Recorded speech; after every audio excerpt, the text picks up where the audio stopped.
What's going on, you guys? Welcome back to Draft Week on the SFS channel. My name is Gavin, and today I've got the third installment of the 4-episode series of mock drafts going into Labor Day weekend. So, without further ado, I'm not going to waste any time. Let's get straight into the draft and hit the intro.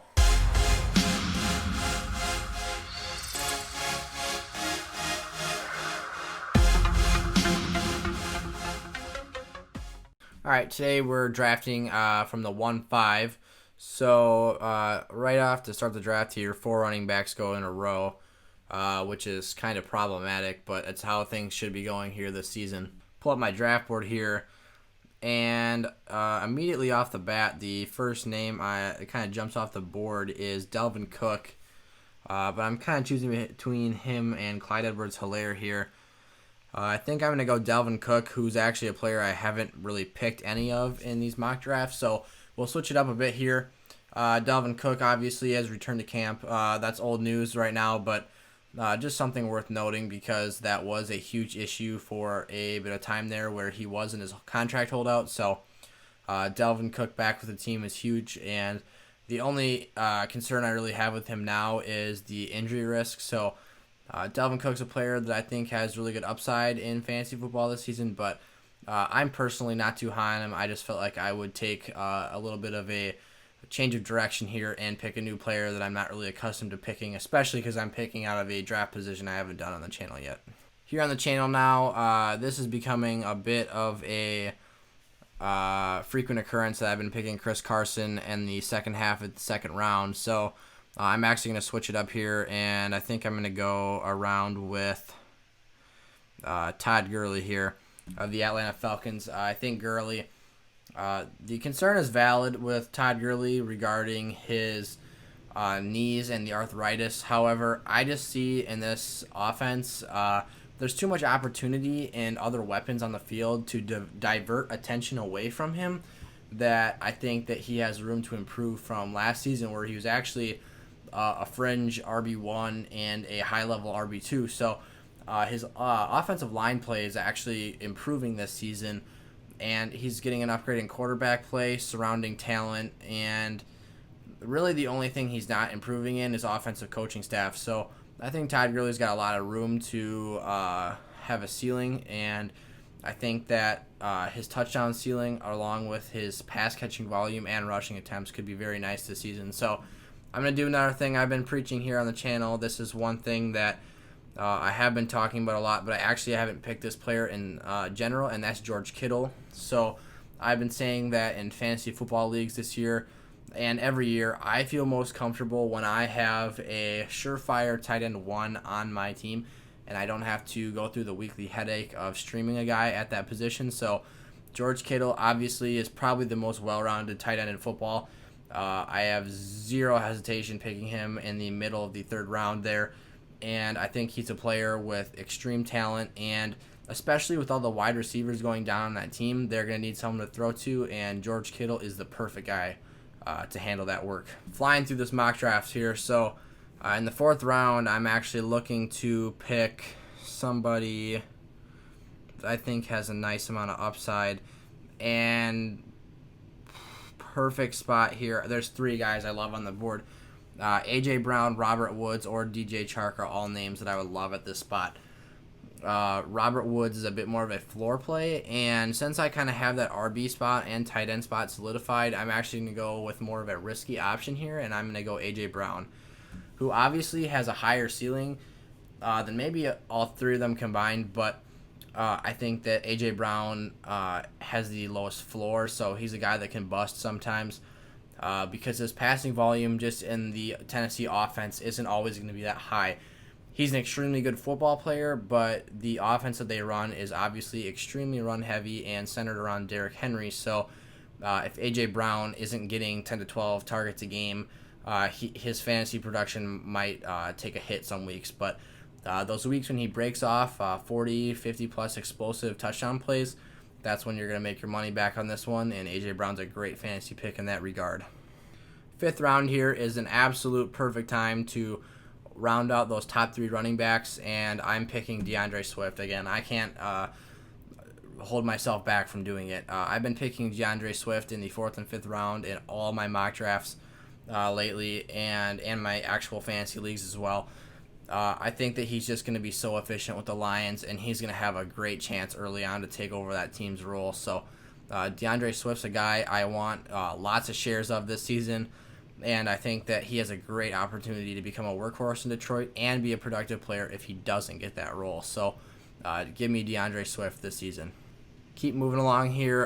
In the 6th round, I think I'm going to look to draft another wide receiver and fill out that core a little bit, and I will go with the guy who I've been loving here in the 6th round, and that's Tyler Boyd, who actually in this mock draft will go one pick after her teammate AJ Green. So when you pair a guy like Tyler Boyd, who is a really safe floor play, and you put him with AJ Brown, who's a ceiling play, you give yourself a really comfortable fantasy scenario where both of them are going to complement each other really well, and you're going to be able to have a lot of success with them in your lineup, because while one might suffer one week, the other one is going to have a good week, or both of them might have a good week and it elevates you and wins your week. So I think those two are a great pairing. I love pairing AJ Brown, who's a risky but high reward player,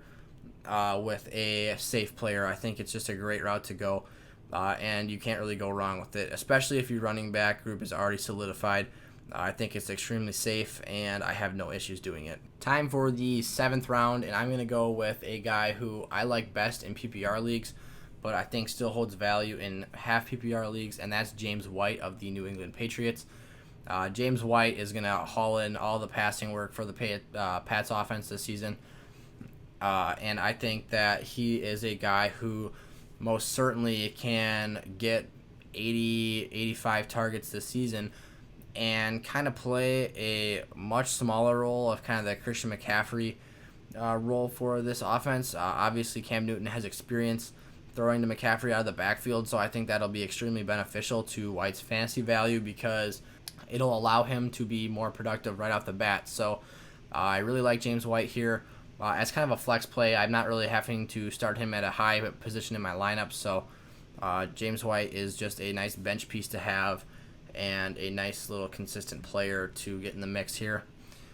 And then I actually think I'm still going to fade quarterback, because there's still names I like on the board there. And I'll come back over to wide receiver and pick up Diontae Johnson. I've been picking a lot of Marvin Jones, but I want to kind of change things up a little bit and get you guys some analysis on more than just a few players that I like in fantasy this season. So Diontae Johnson is the guy for the Pittsburgh Steelers who I see doing his best job to impersonate and fill that Antonio Brown void for that offense.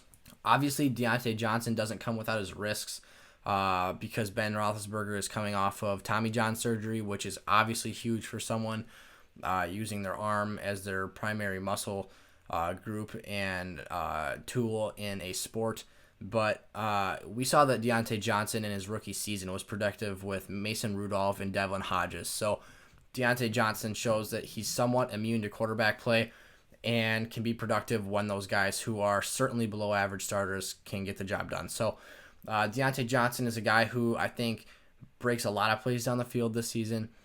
He makes a lot of things happen for you in your lineup, and he might not be the volume guy. I think that Juju Smith-Schuster is going to outsource him for targets on the team, but I think that Diontae Johnson has a chance to actually outproduce him in fantasy football due to his efficiency. So I think that Diontae Johnson in the 8th round is a guy you really can't go wrong with, and I really like taking him here. So I actually really made it a point of emphasis to get a couple shares of him this year because of how high I am on him. So that's why I went there. And then I got to make a pick here quickly in the 9th round.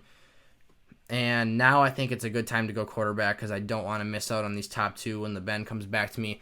And those guys are Carson Wentz and Matthew Stafford. So I think I'm going to go Carson Wentz here just for the sole purpose of I think that Carson Wentz just has the rushing value that Matt Stafford doesn't necessarily possess. Obviously, neither of these guys are hardcore scramblers and are going to rack up 500 rushing yards in a season, but I think that Carson Wentz is a little bit more of an improviser and he moves out of the pocket and makes plays down the field. So Matt Stafford's more of a pure pocket passer who can hang in there for a long time and then make the play down the field. Whereas Carson Wentz is just a little bit more of a magician and a guy who just kind of makes something out of nothing. So that's why I like him there. And then along with the fact that he's got extremely talented players now this season, like Deshaun Jackson, Miles Sanders, Zach Ertz, Dallas Goedert, and then Jalen Reagor, the rookie, who can make plays down the field. So Carson Wentz is just a guy who he's had that MVP caliber season before, and I think he can do it again. So that's why I end up taking him there in the 9th round. I think here in the 10th round, it's a perfect time to go wide out again. So I'm going to pull the trigger on Jamison Crowder here. Crowder is an extremely safe and consistent player for the New York Jets. Obviously, that offense is not going to be that great, but with the offense needing to pass the ball a lot and with the connection he already has with Sam Darnold that he showed last season, I just love Crowder there in the 10th round. Extremely safe player. I would love to start him at wide receiver 2 or flex any given week, especially when he's got a good matchup. Or you could see them trailing for most of the game because then he's going to get a lot of looks. So you love to see that. And then I'm going to kind of top off my running back group again here. I've been hammering this point home, and I'm not going to stop this time. Justin Jackson needs to be picked. Justin Jackson, in my opinion, is far and away the best handcuff this season. And I've been saying this for a couple episodes now. He's the guy that maintains the most fantasy value on a week-to-week basis when he's not the starter, because Austin Eckler is lining up all over the field, and they give Justin Jackson a viable amount of carries and touches on a weekly basis, and he's very efficient with those carries and receptions. So he needs to be rostered in all leagues greater than 8 players, I would say, and maybe even then too. And he needs to be drafted in all leagues, 10 members and up. Justin Jackson has RB1 potential if something were to happen to Austin Eckler. And in an emergency flex situation, you wouldn't obviously feel great about starting Justin Jackson, but I actually wouldn't feel too terrible about starting him if I needed to on a given week because of injuries and bye weeks and whatnot. So kind of going a little fast here in this draft, but in the 12th round now, I'm looking at another guy who I ended up drafting in last episode, and that's Preston Williams. I am so high on Preston Williams the last few weeks. He has been shooting up my board. The reports coming out of camp, how good he's looking off that ACL, how clean he's playing, especially so shortly removed off that injury. His frame, his size, his athletic profile, all the things are stacking up for Preston Williams to be an absolute monster for the Miami Dolphins in real life and in fantasy football. So I could legitimately seeing him take over the wide receiver 1 duties on that team because of how much potential he has. And the fact that he went undrafted is astounding to me because of how impressive of a guy he is. So here in the 13th round, we're going to keep things moving along. I think it's time to go. I was going to say it might be time to go backup quarterback, but I actually might be going after a tight end here. Going George Kittle in the 3rd round of my draft. I'm kind of thinking Herndon or Smith here. I'm going to go with Jonnu Smith here at the buzzer. Smith is a guy who I think showed in the playoffs last season can be extremely effective in that Titans offense. And he is a guy who can be really productive for that team. So I think the talent is there. It's more of a case of whether or not he's going to get the volume. But I actually haven't really picked him in a mock draft yet, and I've been picking Hockenson and Herndon. So I think I'm just looking to switch things up there. So here in the 14th round now, I'm actually going to pull the trigger on Drew Lock. Drew Lock, another guy. I'm just trying to switch things up here as these episodes are winding down here for 2020 fantasy football mock drafts and draft season in general. So Drew Lock is a guy with outstanding potential this year. He's got weapons all over the place in that Denver offense. Obviously, he's got Lindsey and Gordon out of the backfield. And then he's got Noah Fant at tight end with Jerry Jeudy, Cortland Sutton, and KJ Hamler and the wide receiver core. So an extremely talented group in Denver, and I think that Drew Lock literally just has to be a ball distributor in order to be a productive fantasy player this season. Say what you will about his talent, or if you believe in him as a player and a franchise quarterback, I think that he can be extremely fantasy relevant despite those things due to the talent around him. Defense time here. I picked them a couple episodes ago. We're just going to go Minnesota here. The Vikings obviously just added Yannick Ngakoue via trade, so that pass rush is going to be very effective. They're going to get after their quarterback a lot and pick up a ton of sacks, which nets you points in fantasy football. So we'll take that every chance we can get it. And then here for my last skill position player, I think I'm actually going to go with a wide receiver who is kind of a do-it-all guy, and that's Curtis Samuel for the Carolina Panthers. He's not a guy I'm huge on in fantasy football by any means, but the fact that the Panthers give him carries and they give him a little bit of passing work gives me some hope as kind of a flyer here in the 16th round. There's a great chance that he doesn't make it through a roster for an entire season, but a fantasy roster that is, but he's just a guy who's got some upside this late in the draft. So here in the last round, it's time to pick my kicker, and I like going Brandon McManus just because of the kicking in Mile High Stadium is great, and obviously you can get a lot deeper of kicks, and that's good for some fantasy leagues that have boosts for the depth of a kick that a kicker makes. So that'll do it for Draft Day 3. If you guys enjoyed this video, make sure to like, comment, and subscribe to the channel and turn that bell on so you never miss an episode. The last episode of Draft Week will be coming out tomorrow on Saturday. So make sure to stay tuned for that. Thank you guys so much for watching, and I will see you all next time. Peace out.